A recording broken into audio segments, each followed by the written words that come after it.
Ako nga pala si Maruha. Alam nyo ba kung saan ako pupunta? Syempre hindi ko din alam.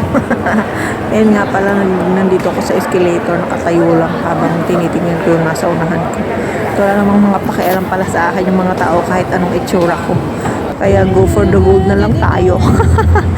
Kaya may pupuntahan kami. Hindi ko alam kung saan kami pupunta. Basta go lang ng go kung saan dali ng paa. Diba? Bongga-bongga talaga. Ayan, nakita nyo ba? Nandito kami ata sa Central. Kasi nga, may pupuntahan kami at bababa din kami.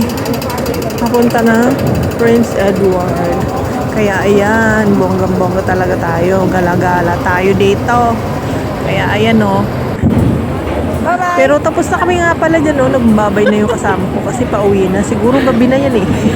Siyempre uwi na pag gabi na no. O diba, nandito na pala ako sa estasyon kung nasaan ang bahay ng amo ko. Kaya ayan. Palipas ako ng oras kasi ayoko pang umuwi ng bahay. Kaya ayan. Pasenti-senti muna tayo. Talaga naman si Lola dito pa nagsasalita sa harap ko. Kaya hindi nyo maintindihan. O, diba? Malungkot na siya. Bye!